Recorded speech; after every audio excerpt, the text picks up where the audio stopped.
What now? Troy Deeney made a great point. Who are Scotland? What are they? When you look at the team, do we really know what the team is? Does Steve Clarke know what his team is? Chris is a Rangers fan and a Scotland fan. Good morning, Chris. What do you want to say?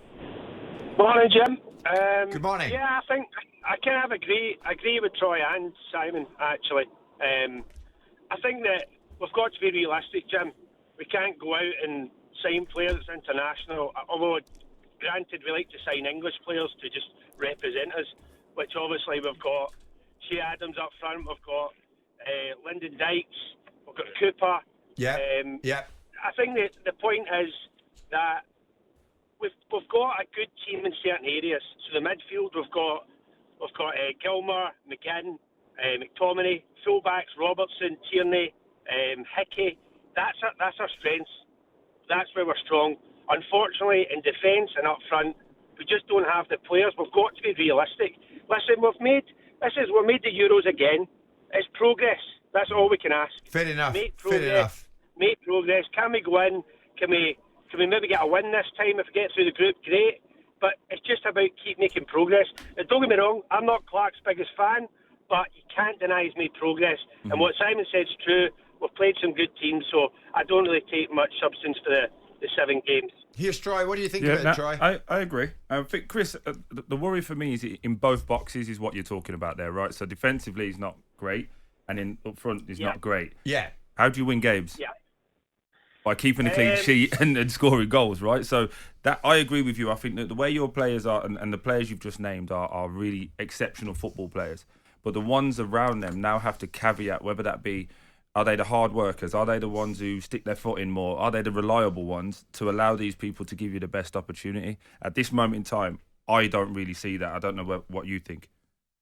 I think that if you look at where our goals have come from, Troy, it's usually from midfield. Yep. So what happens is we play a Dykes, he drops deep, or we run our fullbacks that go high. We usually play 3-5-2, and then we allow the runners, McGinn, McTominay. That's where we get our goals.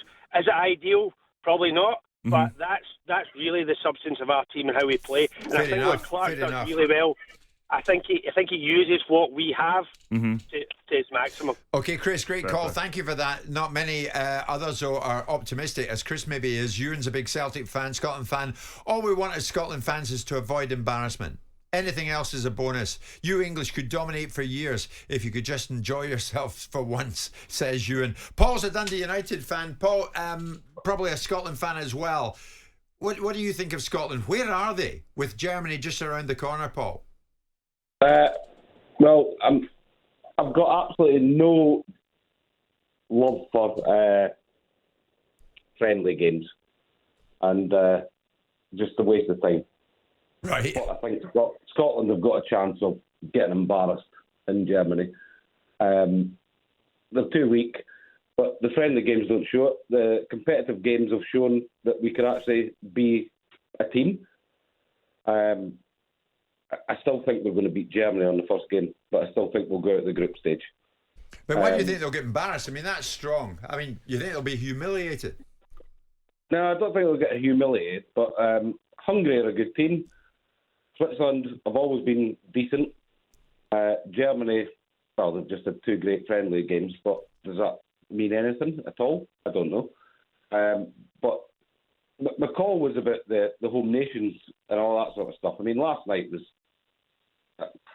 disgusting. And against Holland, I thought they played really well in the first half. What do you mean disgusting? In what way? Last night? There was no effort.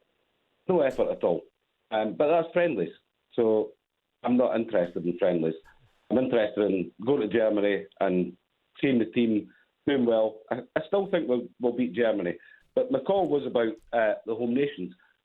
I've watched England, and as a Scotsman, because I'm married to an English woman, I suppose England win for not playing against Scotland. And right. I just think that England they're flattering to deceive. They've got so many brilliant players, and they should win this trophy, like, hands down. The Welsh last night, I was flicking between all the channels last night to watch the games. I felt sorry for the Welsh, to be honest. Yeah, and yeah. Paul, you've done it all for us, Paul. You've given us a view in Scotland, a bit of England, and then finishing on the Welsh. I mean, Paul, listen, here's Troy. Paul, just a quick one from me, mate. You echo what he's saying. No, but he made a quick point there at the start. He called them weak. I just wondered, what do you mean by weak in that? What were you saying when you say weak? Troy, they've just not turned up for these friendlies, right? Yeah. They've got, I mean, Andy Robertson, for example, right? He's like one of my favourite players. Yeah. But he doesn't want to get injured because he's just been out with injury and all that sort of stuff. And he's got big games coming up for Liverpool. Kieran Tierney, where is he at? Real Sociedad? Mm-hmm. You know what I mean? He's an absolutely fantastic player, but he keeps on getting injured. So quickly on that then, Paul, sorry to interrupt you, mate. Do you think you could just turn it on then? So you think the friendlies are a waste of time, but you could turn up at Germany and it'll be all right because it's the Euros? Yeah, well, actually, Troy, I think you're right there. Yeah.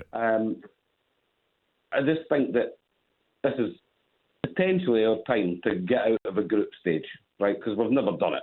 Mm-hmm. I mean, I was in Spain in '82, and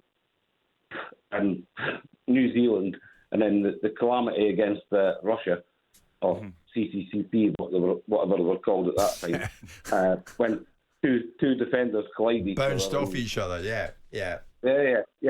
And you just like, I was there. I was 10-year-old, and you're just like, Jesus Christ, I'm 50-year-old and we're still not actually getting out of group stage. Paul, that call was an absolute journey, my friend. I have to say, we've been everywhere with you. And it's taking you to be the one that tells us to be a bit optimistic going against the Germans. Well, yeah, because I don't feel like pouring salt on a slug. I mean, the bottom line is you also have to get context. You're a country with 5.5 million people in it. And so the talent pool is limited. You look at Norway. Norway's got a talent pool of 5.5 million. You beat Norway, they've got a star player in Erling Haaland who's got to score goals, but they don't get anywhere.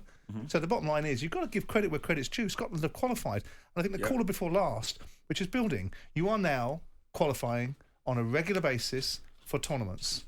Yep. And ultimately, there's a lot. When you're playing against lesser opposition, with the take away the Northern Ireland fiasco yesterday in terms of what Scottish fans will feel about it, when you play against lesser opposition, you score goals. You score goals against Norway, you score goals against Georgia, you score goals against Cyprus. But when you go up against the big boys, you find it more difficult. But that's just the reality of football. That's the reality of the level. And this expectation level, the only thing that's disappointing for me about Scotland is where is the next Souness? Where is the next Dalglish?